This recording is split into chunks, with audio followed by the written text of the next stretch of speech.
तो कल हम लोगों ने पार्श्व श्रृंखला में हैलोजनीकरण, है ना, ये डिस्कस किया था। और एक्चुअल में हम लोग क्या पढ़ रहे हैं, हेलो एरिन्स बनाने के मेथड। ठीक है, अब हेलो एरिन्स में कल जो हम लोगों ने किया है उसके ऊपर मैं आप लोगों को एक छोटा सा क्वेश्चन पूछता हूँ, है ना। वो क्वेश्चन आप लोगों को जवाब देना है, मैं रिएक्शन लिखता जाऊंगा और आप लोग बताएंगे कि इसमें प्रोडक्ट क्या है।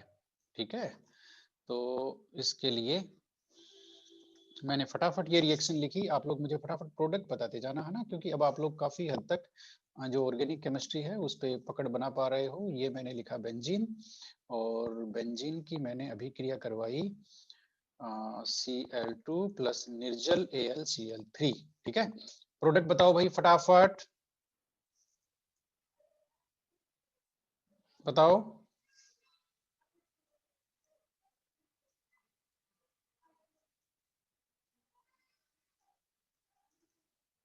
क्या हुआ? HCl। प्रोडक्ट बताना है, प्रोडक्ट।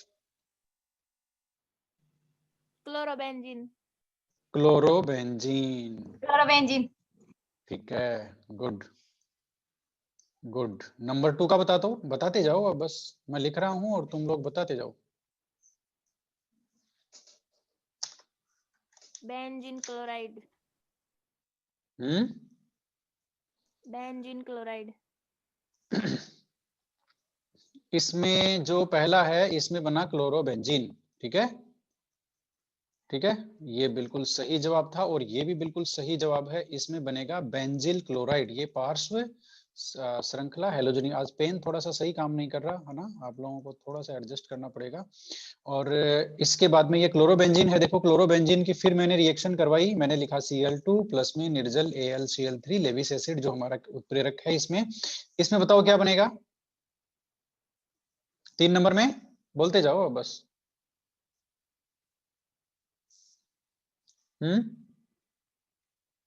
बताओ। डाइक्लोरोबेंजीन। डाइक्लोरोबेंजीन में कौन सा? ठीक है, वो अभी तक हमने डिस्कस नहीं किया है ना। तो इसमें हम बना लेते हैं, एक ऑर्थो बनेगा और एक बनेगा इसमें पैरा। ठीक है, तो ये लो अभी लिख लेते हैं हम लोग, और ये ऑर्थो है। ये बिल्कुल सही जवाब था। और अब हम लोग अगला ले रहे हैं। इसमें आपको रिएजेंट रखना है, यही रिएजेंट रखना है भाई। इसमें बताओ प्रोडक्ट इसका क्या बनेगा, बताओ।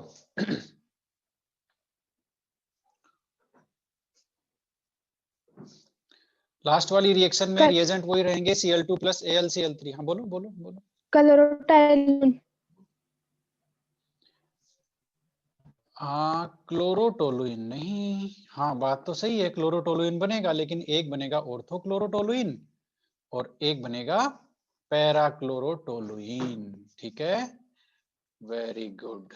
तो ये तो हुई एकदम सही बात। ओके, है ना।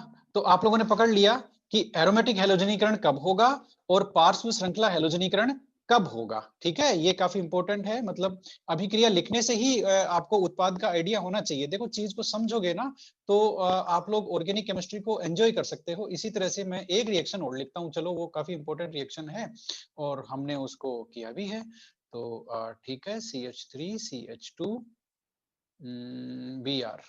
ठीक है, ये रिएक्शन है। एक मैंने लगा दिया यहाँ पर एक्वस KOH, जलीय KOH, और एक में मैंने लिख दिया एल्कोहलिक KOH।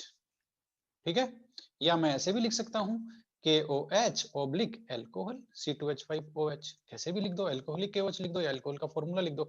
इसके दोनों के प्रोडक्ट बताने हैं भाई, एक तो नंबर 1 रिएक्शन में, एक नंबर 2 रिएक्शन में। बताओ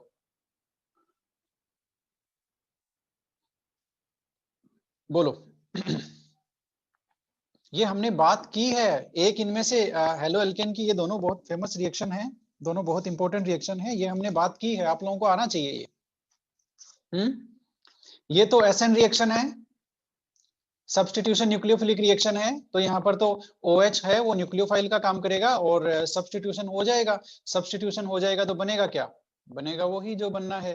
क्या बनेगा? CH3 CH2 और Br का जगह ले ली किसने? OH ने, बन गया एल्कोहल। ठीक है, आज पेन बिल्कुल भी साथ नहीं दे रहा है ना।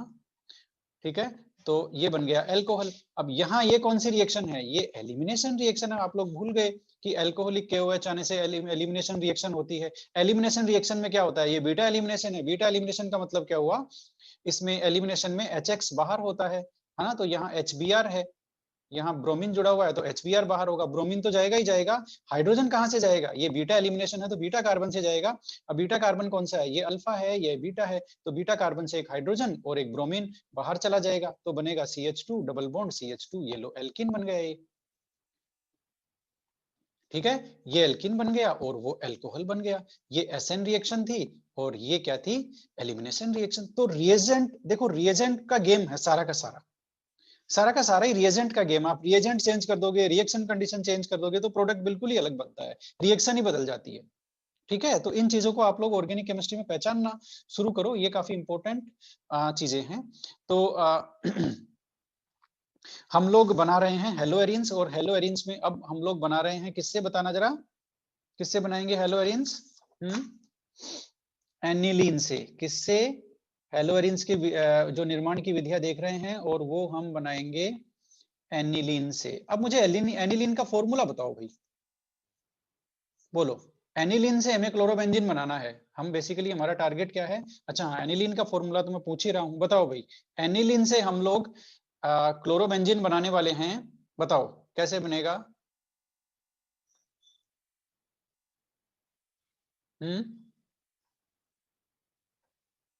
बोलो, एनिलीन का फॉर्मूला बता दो बस, और कुछ नहीं करना आपको।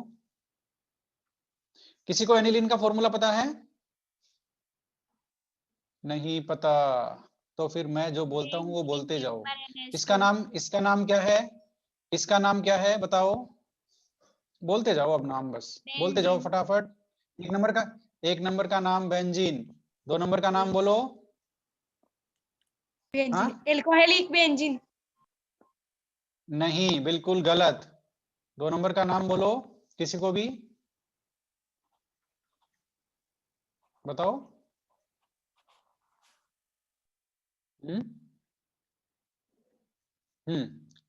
ठीक है, ये वो मॉलिक्यूल हैं जो बार बार हमारे सामने आएंगे। ये बेंजीन है, बेंजीन पे OH फंक्शनल ग्रुप लगा दिया। यदि हम एल्काइल ग्रुप पे OH फंक्शनल ग्रुप लगाते हैं तो एल्कोहल होता है। यदि हम एरोमेटिक जो एरिल ग्रुप है उस पे हम OH फंक्शनल ग्रुप लगाते हैं तो वो क्या होता है, वो होता है फिनोल। ये आपको याद रखना है, फिनोल अगले चैप्टर में आएगा।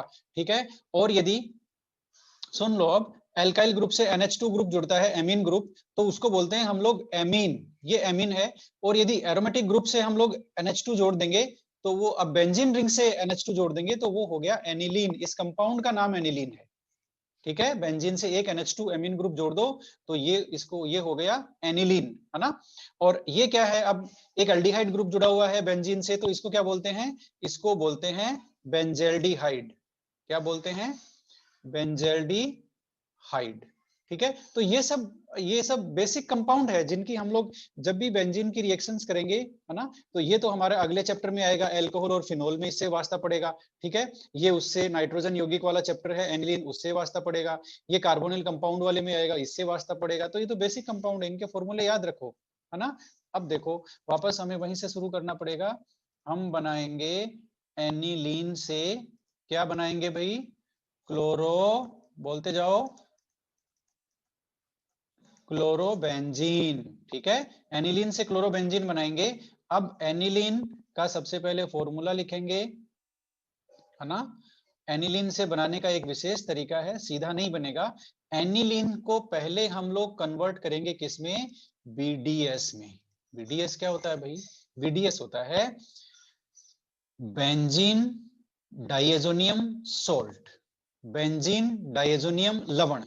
देखो हिंदी और इंग्लिश में इतना ही अंतर है, बेंजीन तो हिंदी में भी इंग्लिश में बेंजीन ही रहेगा, डाइएजोनियम भी वही है। सोल्ट इंग्लिश में सोल्ट बोलते हैं, हिंदी में लवण बोलते हैं, तो बेंजीन डाइएजोनियम लवण, है ना। तो पहले एनिलीन को बेंजीन डाइएजोनियम लवण में कन्वर्ट करते हैं, जिस अभिक्रिया को बोलते हैं डाइएजोटीकरण। क्या बोलते हैं, डाइएजोटीकरण। और ये जो बेंजीन डाइएजोनियम क्लोराइड या बेंजीन डाइएजोनियम सोल्ट, है ना, बेंजीन डाइएजोनियम लवण जब बन जाता है, इससे फिर हम बहुत सारे जो हेलो बेंजीन्स हैं है ना। हेलोएरिन्स है हमारे, क्लोरोबेंजीन, ब्रोमोबेंजीन, आयोडोबेंजीन, फ्लोरोबेंजीन, ये हम सारे इससे बना सकते हैं। तो सबसे पहले हम क्या करवाएंगे, डाईएजोटीकरण, है ना। मतलब एनिलीन से क्लोरोबेंजीन बनाने के लिए 2 स्टेप हैं। पहले हम बनाएंगे बेंजीन डाइज़ोनियम सॉल्ट, बीडीएस, और है ना, जिसको बोलते हैं डाइएजोटीकरण। फिर बीडीएस की अभिक्रियाएं हम आगे कराएंगे किसी भी रिएजेंट से, और हम कोई भी हेलोएरिन बना सकते हैं। तो सबसे पहले डाइएजोटीकरण की जो अभिक्रिया है वो देख लो। एनिलीन से बेंजीन डाइज़ोनियम लवण कैसे बनता है। एनिलीन की अभिक्रिया हम कराते हैं किससे, HCl प्लस में NaNO2 से, ठीक है। तो NaNO2 का नाम बताओ फटाफट, जल्दी बोलो। सोडियम नाइट्राइट, क्या होता है, सोडियम नाइट्राइट, ठीक है। इसमें तापमान लेंगे हम लोग 0 डिग्री से 5 डिग्री सेंटीग्रेड। अब इसको केल्विन में लिखेंगे तो कैसे लिखेंगे, 0 डिग्री होता है 273 केल्विन, और 5 डिग्री क्या हो गया फिर 278 केल्विन, ठीक है। तो इतने तापमान पर इनसे अभिक्रिया कराएंगे HCl और NaNO2 से। अब HCl और NaNO2 क्या करते हैं, पहले आपस में रिएक्शन करके HNO2 बनाते हैं। क्या बनाते हैं, HNO2, ठीक है। तो हाँ, HNO2 का नाम होता है, किसी को नाम पता है क्या HNO2 का? नाइट्रस चलो अम्ल। HNO3 का, हाँ, नाइट्रस अम्ल, यस। HNO2 को बोलते हैं नाइट्रस अम्ल, HNO3 हो गया नाइट्रिक अम्ल, ठीक है। तो HNO2 मतलब HCl और NaNO2 आपस में रिएक्शन करके HNO2 बनाते हैं, और HNO2 एनिलीन से रिएक्शन करके बनाता है बेंजीन डाइज़ोनियम लवण, ठीक है। अब कैसा ये लवण है, ये देखो, ये बेंजीन हो गई। नाइट्रोजन को एजो भी बोलते हैं, पुराना नाम है नाइट्रोजन का एजो, इसलिए ये 2 नाइट्रोजन है इसलिए हो गया डाईएजो। और लवण, अब यहाँ पे कौन सा ऋणायन आएगा, क्लोरीन है यहाँ पर, तो ये हो गया Cl-। ये देखो, अब ये क्या है, बेसिकली ये है बेंजीन, लिखते जाओ, डाई एजो यानी कि 2 नाइट्रोजन, डाईएजोनियम, अब नियम तो हम लगाते ही हैं, है ना। कोई भी कैटायन होता है उसमें कार्बोनियम आयन और पोटेशियम, सोडियम, आईयूएम तो सब में लगता ही है ना। तो बेंजीन डाइज़ोनियम, और ये हो गया लवण, ठीक है। लवण क्यों हुआ भाई, लवण कब होता है, जब एक धनायन और एक ऋणायन में आयनिक बंध बनता है। तो यहाँ पर ये तो हो गया धनायन, ये देखो, ये पूरा धनायन है, और ऋणायन कौन सा है, ये क्लोरीन वाला ऋणायन है, ठीक है। तो ये हो गया बेंजीन डाइज़ोनियम लवण। अब बेंजीन डाइज़ोनियम लवण में ऋणायन यहाँ पर क्लोराइड है, तो हम इसका नाम और क्या लिख सकते हैं, बेंजीन डाइज़ोनियम क्लोराइड, ठीक है। तो ये तो हो गया डाईएजोटीकरण, क्या हो गया बोलो जरा, बोलो। इस डाईएजोटीकरण में हमने एनिलीन से क्या बना लिया, बेंजीन डाइज़ोनियम क्लोराइड, ठीक है। अब ये जो बेंजीन डाइज़ोनियम क्लोराइड है, बेंजीन डाइज़ोनियम लवण, बेंजीन डाइज़ोनियम क्लोराइड जो हमने बनाया है BDS, ये बड़ा ही इंपॉर्टेंट सिंथेटिक इंटरमीडिएट है। मतलब बहुत सारी अभिक्रियाओं में इसको इंटरमीडिएट के रूप में, मध्यवर्ती के रूप में काम में लेते हैं। जिस तरह से हमने एक इंपॉर्टेंट यौगिक बनाया था RMGX, ग्रिग्नार्ड रिएजेंट, ग्रिग्नार्ड अभिकर्मक। ये ग्रिग्नार्ड अभिकर्मक क्या होता है, इससे हम बहुत सारे कंपाउंड सिंथेसिस कर सकते हैं, इसलिए यह बहुत इंपॉर्टेंट यौगिक है, अभिकर्मक है, ग्रिग्नार्ड अभिकर्मक, है ना। इसके जितनी ही इंपॉर्टेंस है बेंजीन डाइज़ोनियम लवण की, एनिलीन से पहले बनाओ बेंजोनियम डाइज़ोनियम लवण, और बेंजीन डाइज़ोनियम लवण से फिर हम बेंजीन का कोई भी यौगिक बना सकते हैं। सुन लो, तो ये इजी रास्ता है, एनिलीन को बेंजीन क्लोरोबेंजीन में सीधे कन्वर्ट नहीं कर सकते, पहले हमें BDS बनाना पड़ेगा, और BDS बनाने के बाद में वो कर सकते हैं। अब BDS की देखो अभिक्रियाएं कौन कौन सी होती है, मैं बता देता हूं।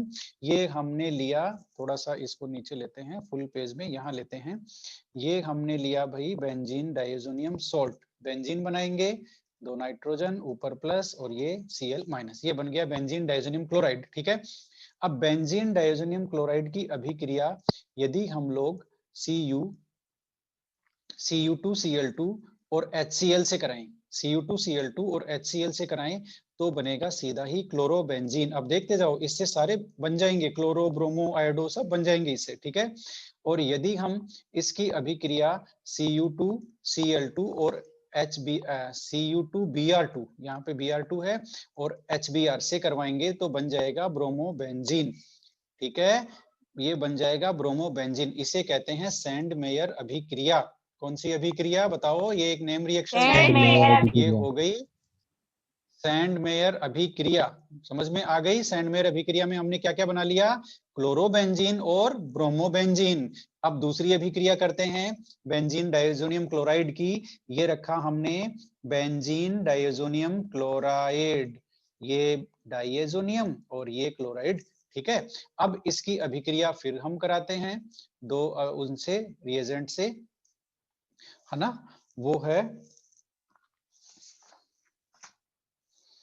इसकी अभिक्रिया, या तो हम लोग इससे करा सकते हैं CuHCl, ठीक है, इससे कराएंगे। अब हमने देखो Cu2Cl2 नहीं लिया, Cu सिर्फ कॉपर चूर्ण ले रहे हैं, है ना।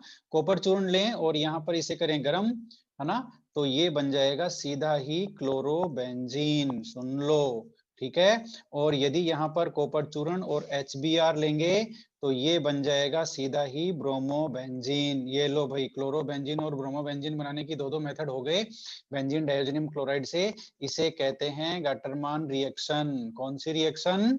बताओ जरा। यस, गटरमान अभिक्रिया, है ना। प्रोडक्ट देखो वही बन रहा है, हमने वहां पर Cu2Br2 लिया है, यहाँ पर कॉपर चूर्ण और HBr लिया है और गर्म किया है, ठीक है। ये गटरमान अभिक्रिया है। अब क्लोरो ये तुम किसमें? अच्छा हाँ, यहाँ नीचे ब्रोमो आएगा। Very good, very good, presence of mind, है ना। ओके, गुड गुड, है ना। अब देखो भाई, अगला और करते हैं। अभी हमारी कहानी सुलझी नहीं है, हमने आयोडोबेंजीन कहीं नहीं बनाया ना अभी तक। हम क्लोरोबेंजीन ब्रोमोबेंजीन ही बनाते आ रहे हैं। तो बेंजीन डाइज़ोनियम क्लोराइड ने उसका एक समाधान दे दिया। क्या समाधान दिया? बेंजीन डाइज़ोनियम क्लोराइड लिया हमने और उसकी अभिक्रिया हमने कराई किससे?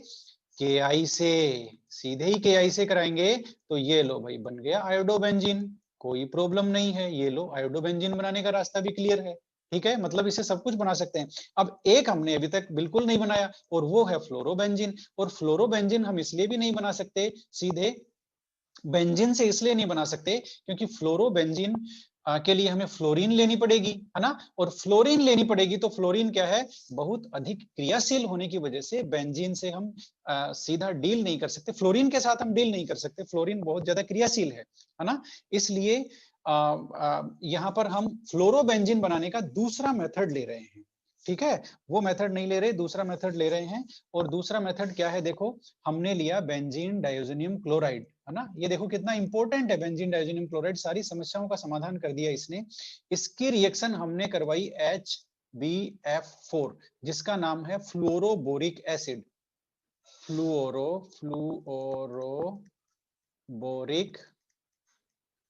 बोरिक अम्ल, फ्लोरोबोरिक अम्ल, ठीक है। तो फ्लोरोबोरिक अम्ल HbF4 से रिएक्शन करवाई इसकी, है ना। अब इसमें देखो भाई, ये जो H है ये धनायन है और BF4 है ये ऋणायन है, ठीक है। अब क्या होगा? यहाँ पर एक HCl बाहर चला जाएगा, है ना, और Cl की जगह जुड़ जाएगा BF4 माइनस। N2 को हमने हाथ ही नहीं लगाया, धनायन ऐसे की ऐसे है, और Cl की जगह जुड़ गया BF4 माइनस, ये देखो, और निकल क्या गया? माइनस एक HCl, ये हाइड्रोजन और ये क्लोरीन, ठीक है। अब ये जो लवण बन गया, इसे हम जैसे ही करेंगे गरम, तो मिलेगा हमें फ्लोरोबेंजीन। ये लो, हो गया फ्लोरोबेंजीन। और क्या क्या बनेगा देखो, ये जो BF4 है इसमें से एक फ्लोरीन तो यहाँ काम आ गया, ठीक है। और बाकी क्या बच गया? BF3, ये लो BF3 बच गया, नाइट्रोजन ऐसे कैसे बाहर निकल गया गैस के रूप में, ठीक है। तो यह जो फ्लोरोबेंजीन बनाने का मेथड है ना, यह एक नेम रिएक्शन है जिसे कहते हैं हम लोग बाल्ज-शीमन अभिक्रिया। कौन सी अभिक्रिया? BALZ, बाल्ज, SCHMAIN, बाल्ज-शीमन रिएक्शन, ये बाल्ड-सीमन रिएक्शन है। तो कितनी नेम रिएक्शन कर ली हमने, बाल्ड-सीमन रिएक्शन कर ली, हमने आयोडोबेंजीन भी बना लिया, हमने बीडीएस को यूज करते हुए क्या बना लिया, क्लोरोबेंजीन ब्रोमोबेंजीन, 2 विक्रियाओं से बना लिया, सैंडमेयर और गेटरमैन अभिक्रिया। ठीक है, तो इस तरह से आपने देखा बेंजीन डायज़ोनियम क्लोराइड कितना इंपॉर्टेंट सिंथेटिक इंटरमीडिएट है। एनिलीन से पहले बनाओ बेंजीन डायज़ोनियम क्लोराइड और इससे बनाओ कुछ भी। जो फ्लोरोबेंजीन सीधा नहीं बन रहा था वो भी बन गया। अब जो आयोडीन बनाने में कल हमने देखी दिक्कत थी कि HI का हमें ऑक्सीडेशन कराने के लिए हाइड्रो आयोडिक एसिड है ना, या फिर HNO3 रखना पड़ रहा है, वो भी हमें अब नहीं रखना पड़ रहा और बहुत आसानी से क्या क्या बन गए, फ्लोरोबेंजीन, आयोडोबेंजीन, क्लोरोबेंजीन, ब्रोमोबेंजीन, ये सब बन गए। ठीक है, तो ये सैंडमेयर रिएक्शन और इतने सारे तरीके से हमने हेलो एल्केन, हमने हेलो एरीन्स हमने बना लिया, है ना। अब हम हेलो एरीन्स बनाने की कुछ और अभिक्रियाएं ले रहे हैं। इसके लिए चलते हैं हम हमारी बुक में और देखते हैं और क्या क्या मेथड दिए हुए हैं हेलो एरीन बनाने के, और हम कहाँ तक आ गए हैं हमारे चैप्टर में। और हेलो फॉर्म ये सब हमारा हट गया है, ट्राई ये जो ट्राई हेलाइड्स है ना, ये सब हमारे हट गए हैं, सिलेबस में ये सब है नहीं।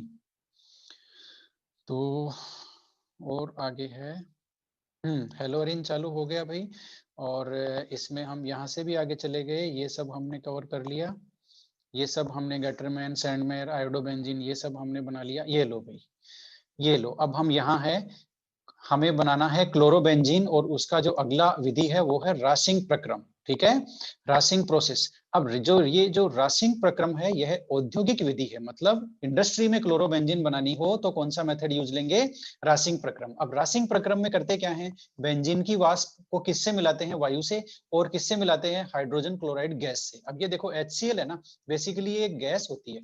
ठीक है, तो इससे मिलाते हैं, इन तीनों का मिश्रण लेते हैं, बेंजीन की वाष्प, HCl गैस और वायु, है ना, ऑक्सीजन, इन तीनों का लिया मिश्रण और उसको किस पे प्रवाहित किया, उसको प्रवाहित किया कॉपर क्लोराइड उत्प्रेरक पर, है ना, कॉपर क्लोराइड उत्प्रेरक पर इसको प्रवाहित किया और प्रवाहित करने से हमें क्या मिला, क्लोरोबेंजीन, सीधा ही। तो यह है रासिंग प्रक्रम, औद्योगिक विधि है क्लोरोबेंजीन बनाने की, इसे आप याद रखना, यह भी एक नेम रिएक्शन है और ये इंपॉर्टेंट मेथड है।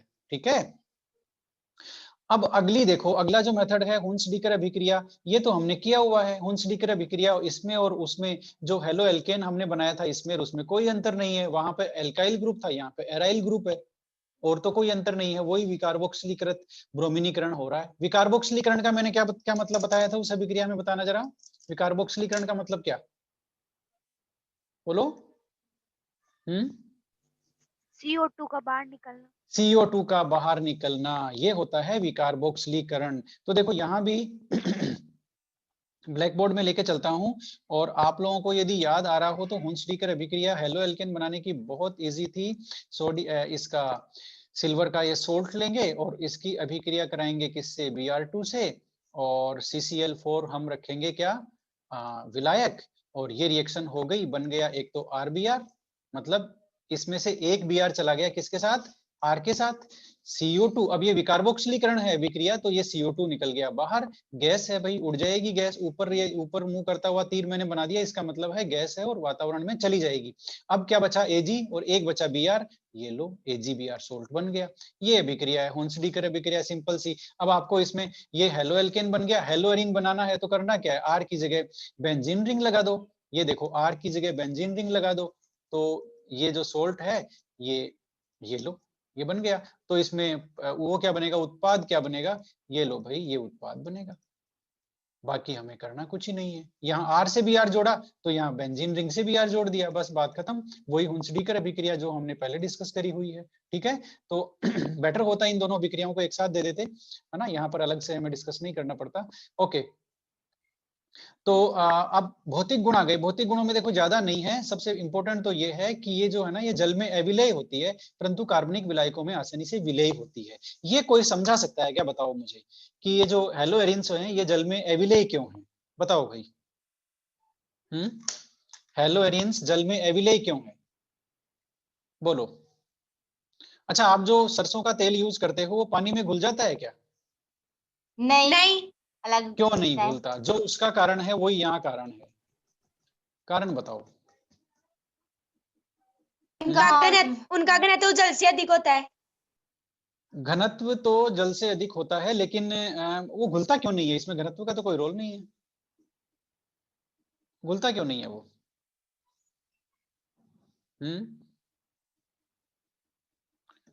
बताओ भाई। ये बहुत बेसिक क्वेश्चन है। देखो ये चीजें बहुत मतलब इजी है, आपको एक बार समझ में आ गई ना तो कहानी खत्म हो जाएगी। इसलिए समझ का ही सारा गेम है। समझो और यस, किसी विषय को समझ जाओ, you will be the king. समझ गए? आप उसके किंग हो जाओगे, आप उसके राजा हो जाओगे। आपसे ज्यादा नॉलेज किसी को नहीं होगा यदि आपने समझ लिया तो। इसलिए समझना बहुत जरूरी है चीजों को, और समझ करके ही आप आगे बढ़ सकते हो। रट के तो जिंदगी में कितने साल चलोगे, 12वीं पास कर लोगे फिर अटक जाओगे।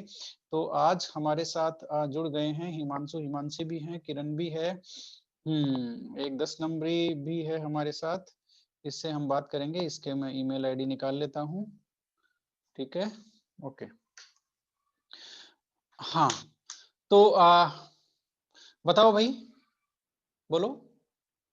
देखो बहुत सिंपल सी बात है ना। इंग्लिश का एक सेंटेंस है, like dissolve like. Like dissolve, बोलो।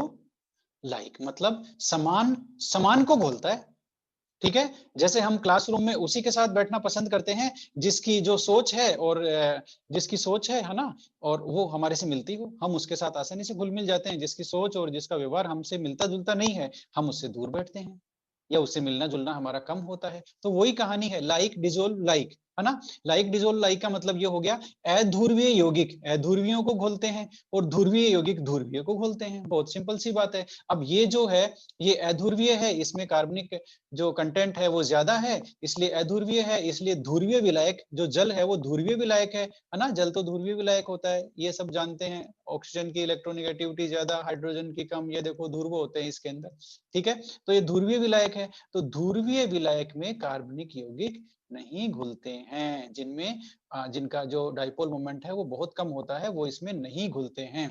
इसीलिए आपके जो हाइड्रोकार्बन होते हैं, सरसों का तेल जो मोस्ट ऑफ हाइड्रोकार्बन ही होता है, वो इसमें नहीं घुलता है। जबकि आप इसमें डालोगे ये सब नमक वगैरह, ये सब डालोगे, अल्कोहल डालोगे, अल्कोहल भी ध्रुवीय है, वो आसानी से इसमें घुल जाता है ना। अल्कोहल के साथ तो दूसरा चक्कर है, वो ध्रुवीय नहीं है, वो हाइड्रोजन बॉन्ड बना लेता है, इसलिए घुल जाता है, ठीक है।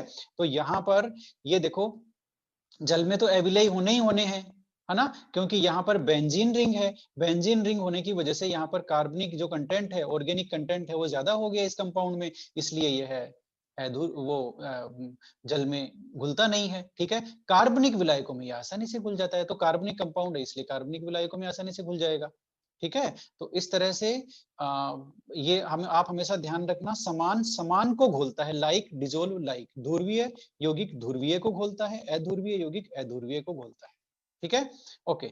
अब इनका जो घनत्व है वो जल से तो अधिक होता ही होता है, कोई बात नहीं। अभिलाक्षणी गंध ये भी होती है ना। इनका गलनांक और क्वथनांक का क्रम ये है भाई। अब इसको पढ़ने की ज्यादा जरूरत नहीं है, क्योंकि हम क्वथनांक का टॉपिक अच्छी तरह से डिस्कस कर चुके हैं। उसमें हम बात कर चुके हैं कि जिसका अणुभार ज्यादा होगा वहां वांडरवाल आकर्षण बल ज्यादा होगा, और ये जो हमारा क्वथनांक है वो ज्यादा हो जाएगा। तो एरिल आयोडाइड का क्वथनांक सबसे ज्यादा होगा, क्योंकि इसमें अणुभार सबसे ज्यादा है, ठीक है।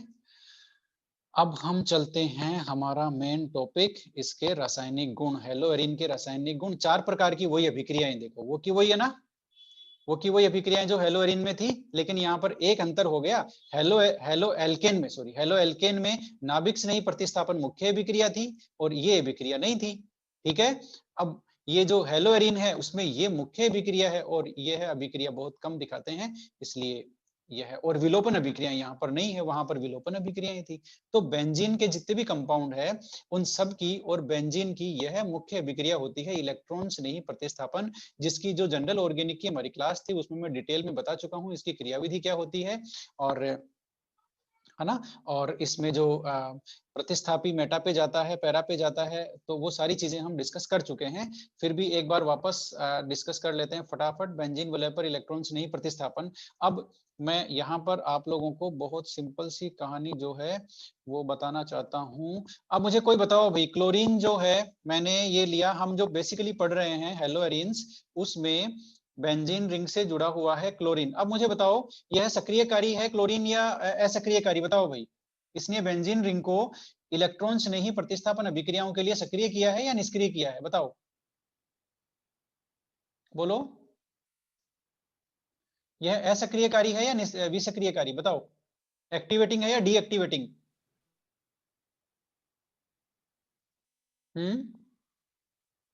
मेरी आवाज आ रही है क्या? बताओ बताओ, अब बोलो क्या होता है, बताओ। क्लोरीन सक्रियकारी। विसक्रियकारी, विसक्रियकारी होता है ये, ठीक है। तो विसक्रियकारी यानी कि डीएक्टिवेटिंग। डीएक्टिवेटिंग, डीएक्टिवेटिंग का मतलब समझ में आ ही गया होगा।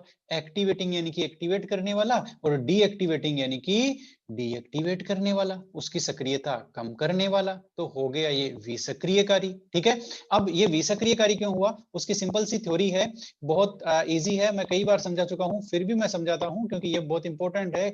यदि समझ में आ गया तो बल्ले बल्ले तो होनी है, ठीक है।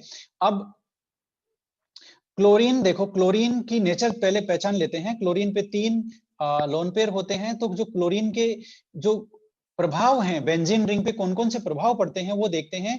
एक तो पड़ता है इसका प्लस एम प्रभाव, प्लस एम, या फिर उसको हम प्लस आर भी बोल सकते हैं। आर यानी रेजोनेंस, एम यानी मेसोमेरिक, ठीक है।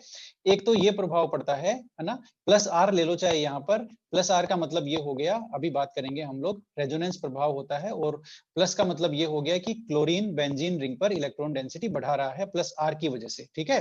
अब एक क्लोरीन की विद्युत ऋणता ज्यादा होने की वजह से एक जो प्रभाव आता है वो है माइनस आई इफेक्ट, ठीक है। माइनस आई इफेक्ट में तो क्लोरीन इसकी जो इलेक्ट्रॉन घनत्व है उसको खींचता है, और प्लस आर की वजह से इसका जो इलेक्ट्रॉन पेयर है, क्लोरीन का इलेक्ट्रॉन पेयर है, वो बेंजीन के साथ रेजोनेंस में आ जाता है, अनुनाद में आ जाता है। तो बेंजीन पे इलेक्ट्रॉन डेंसिटी बढ़ जाती है। अब सुनो भाई कैसे होता है यह। ये देखो, ये मैंने दोबारा बनाया है क्योंकि वो ऊपर वाला आज पेन काम सही नहीं कर रहा है, वो लगभग खराब हो चुका है। ये लो, 3 मैंने इसमें लोन पेयर लगा दिए। अब क्लोरीन के पहले plus M M M effect बता देता हूं।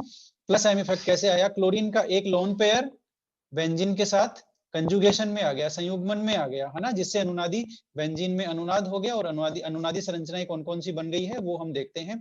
तो जैसे ही ये लोन पेयर वाला इलेक्ट्रॉन यहाँ पर आया, वैसे ही ये जो पाई बॉन्ड के इलेक्ट्रॉन है ये निकल करके आ जाएंगे यहाँ पर, ठीक है। और अब जो अगली अनुनादी संरचना इसकी बनेगी वो हम शायद हमने कल भी बनाई है ना, इसकी नहीं शायद किसी और की बनाई होगी। ये लो, और यहाँ पर अब डबल बॉन्ड हो गया, और Cl पे 2 लोन पेयर तो ऐसे की ऐसे, हमने इसको टच ही नहीं किया।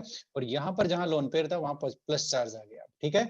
अब ये जो 2 इलेक्ट्रॉन है लोन पेयर के, ये यहाँ बॉन्ड बनाएंगे, यहाँ बॉन्ड बनाते ही इस पाई बॉन्ड के इलेक्ट्रॉन निकल करके बाहर आ जाएंगे यहाँ पर।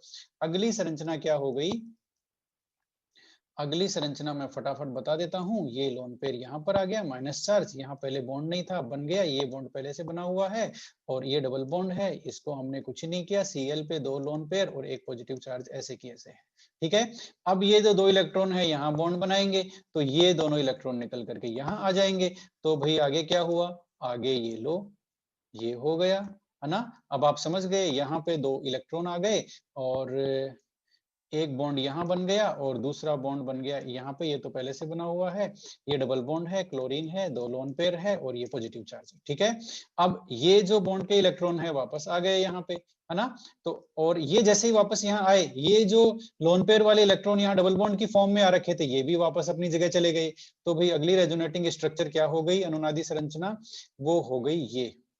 वापस क्लोरीन सिंगल बॉन्ड से बन गया, 3 लोन पेयर हमने लगा दिए, ये लो, और यहाँ पे अब डबल बॉन्ड, यहाँ पे डबल बॉन्ड, यहाँ पे डबल बॉन्ड। तो देखो भाई, जो 1 नंबर है और जो 4 नंबर है ना, ये 5 दे देते हैं इसको, चलो 1 नंबर और 5 नंबर, ये देखो एक ही है, दोनों क्लोरोबेंजीन है। बस अंतर क्या है, बेंजीन रिंग में डबल बॉन्ड की पोजीशन बदल गई है, डबल बॉन्ड की पोजीशन बदल गई है, ठीक है। तो मेरे कहने का मतलब ये है कि क्लोरीन का लोन पेयर बेंजीन रिंग के पाई इलेक्ट्रॉन के साथ संयुग्मन में आ जाता है, जिससे अनुनादी संरचनाएं बनती है ना। और इन अनुनादी संरचनाओं में क्लोरीन का एक इलेक्ट्रॉन युग्म बेंजीन रिंग में माइनस चार्ज के रूप में घूमता है, ठीक है। तो इसलिए ये है प्लस एम या प्लस आर इफेक्ट, ठीक है। अब दूसरा जो है वो है माइनस इफेक्ट। तो क्लोरोबेंजीन में होता क्या है, ये जो माइनस इफेक्ट की वजह से यह बेंजीन रिंग से इलेक्ट्रॉन डेंसिटी अपनी तरफ खींचता है, ठीक है। अब यहाँ पर जो माइनस इफेक्ट है वो थोड़ा सा पावरफुल है, दमदार है, किससे, प्लस एम इफेक्ट से। तो इससे हुआ क्या, इससे ये हुआ सक्रियता डिपेंड कर रही है माइनस आई पे।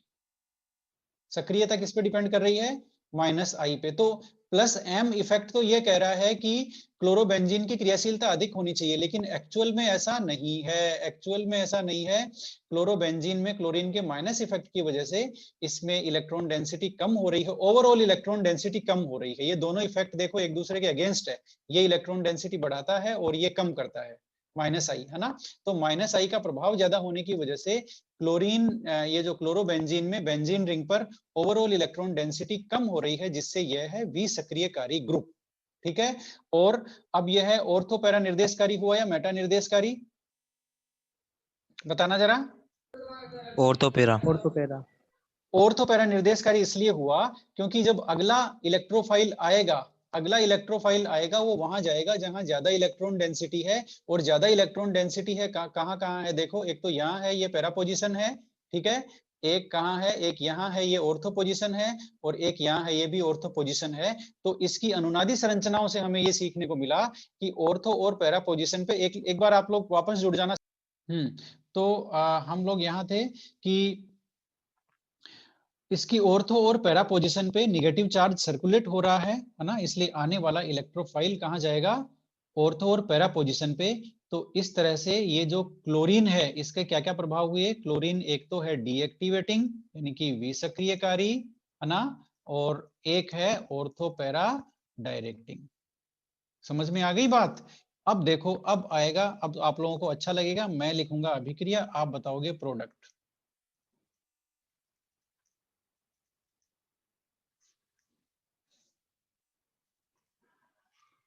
HNO3 कॉन्सेंट्रेट और H2SO4 कॉन्सेंट्रेट। बताओ भाई प्रोडक्ट बताओ, फटाफट बताते जाओ। ये हमने क्या कराया बताओ,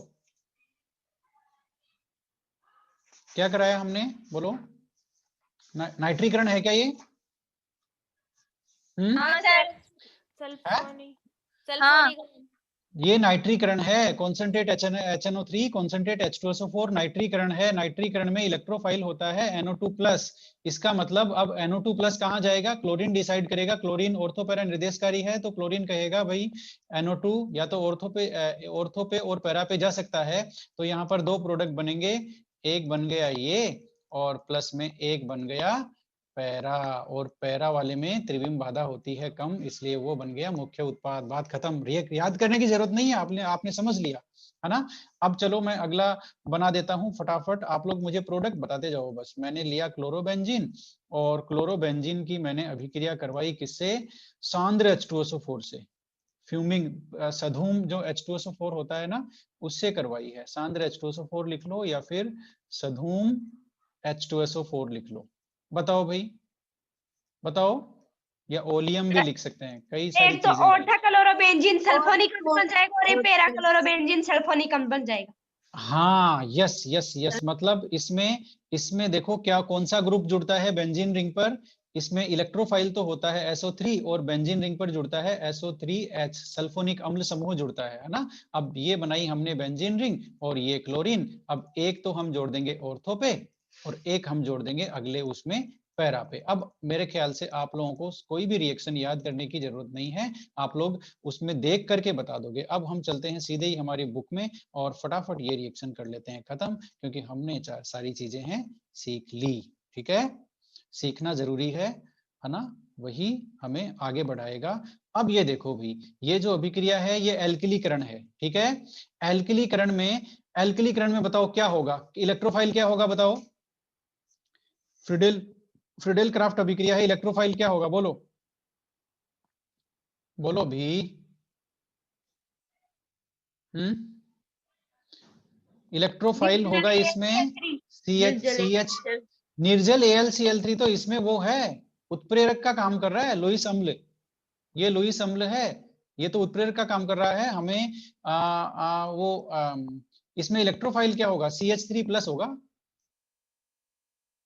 क्या होगा, निर्जल AlCl3 की सहायता से तो हम इलेक्ट्रोफाइल बनाते हैं, है ना, ये तो एक तरह से अभिकर्मक के रूप में ले रहे हैं हम इसको।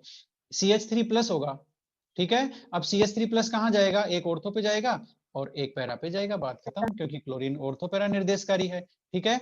अब ये क्या है भाई, ये एसिटिलीकरण है। एसिटिलीकरण में कौन सा समूह जुड़ जाता है, देखो नाइट्रीकरण में नाइट्रो ग्रुप, सल्फोनीकरण में सल्फोनिक अम्ल समूह है, हैलोजनीकरण में हैलोजन समूह है, एल्किलीकरण में एल्किल समूह है जुड़ता है। बहुत सिंपल सी कहानी है ना, समझ लो इसको। एल्किलीकरण में एल्किल समूह जुड़ा है, देखो ये तो मिथाइल ग्रुप लिया, मिथाइल ग्रुप हमने यहाँ लिया तो मिथाइल ग्रुप एक ऑर्थो पे जुड़ गया, एक पैरा पे जुड़ गया, ठीक है। अब एसिटिलीकरण में कौन सा ग्रुप जुड़ेगा, एसिटिल ग्रुप जुड़ेगा। एसिटिल ग्रुप कौन सा होता है, एसिटिल ग्रुप सुन लो कौन सा होता है, CH3CO, ये एसिटिल ग्रुप होता है ना। तो एसिटिल ग्रुप यहाँ से जुड़ेगा, ये जो क्लास थप्पड़ पड़ कान वाले। तो एसिटिलीकरण समूह आपने देख लिया। एसिटिलीकरण समूह क्या है, CH3CO, है ना। और जहां पे मैंने ये क्रॉस में लगा रहा हूं, यहाँ पर हम जैसे हैलोजन जोड़ देंगे Cl, तो ये क्या हो जाएगा, एसिटिल क्लोराइड, ठीक है। तो एसिटिल समूह आप लोग याद रखना, ठीक है। अब एसिटिलीकरण में क्या लेंगे हम लोग, सिंपल सी बात है, ये जो एसिटिल क्लोराइड हम लोग ले रहे हैं CH3COCl, अब ये जो CH3CO है ये जुड़ जाएगा बेंजीन रिंग से, कहाँ जुड़ेगा, एक ऑर्थो पे एक पैरा पे, कोई प्रॉब्लम ही नहीं है। ये बन गया ऑर्थोक्लोरोएसिटोफिनोन और ये बन गया पैराक्लोरोएसिटोफिनोन, ठीक है। तो इस तरह से ये सारी जो अभिक्रियाएं हैं वो हम आसानी से समझ सकते हैं। अब ये वापस एल्किलीकरण आ गया। अब इस एल्किलीकरण में इन्होंने क्या, एल्किल समूह चेंज कर दिया, इन्होंने एल्किलीकरण में लिया एथाइल, एथिल समूह है। अब एथिल समूह लिया तो एक एथिल जुड़ जाएगा ऑर्थो पे, बन गया ऑर्थोक्लोरोएथिल बेंजीन, और एक जुड़ जाएगा पैरा पे, बन गया पैराक्लोरोएथिल बेंजीन, ठीक है। तो ये भी फ्रीडेल क्राफ्ट अभिक्रिया है, एल्किलीकरण फ्रीडेल क्राफ्ट अभिक्रिया, है ना। तो ये देखो बहुत सिंपल सी चीज है, आप लोग इसको समझ लोगे तो बहुत इजी हो जाएगा। जैसे एक मैं बहुत सिंपल सा एग्जांपल बताता हूं आप लोगों को। एक हमने लिया देखो ClCl प्लस में लिया AlCl3, ठीक है ना। और एक हमने लिया CH3Cl प्लस में लिया AlCl3, ठीक है। एक हमने लिया CH3COCl प्लस में लिया AlCl3, है ना।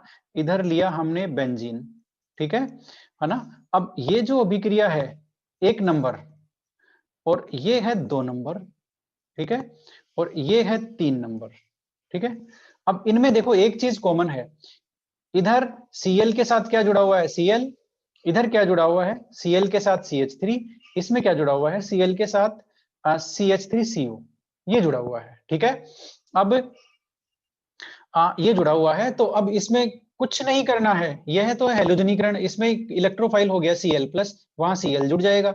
यह है एल्किलीकरण फ्रीडेल क्राफ्ट अभिक्रिया, इसमें इलेक्ट्रोफाइल CH3+ जुड़ेगा तो वहां CH3+ जुड़ जाएगा। इसमें एसाइल ग्रुप जुड़ेगा, यह एसिटिलीकरण है ना, तो ये एसिटिलीकरण है, इसमें एसिटिल ग्रुप जुड़ जाएगा। ये देखो सारी सब चीजें कॉमन है, AlCl3 सब जगह कॉमन है, ClCl सब जगह कॉमन है, Cl के साथ जो दूसरा ग्रुप जुड़ा हुआ है वो दूसरा है और वही इलेक्ट्रोफाइल है ना। अब ये जो नीचे वाली दोनों अभिक्रिया, ये फ्रीडेल क्राफ्ट अभिक्रिया है, जो 2 नंबर है वो एल्किलीकरण है और जो 3 नंबर है वो एसिटिलीकरण है।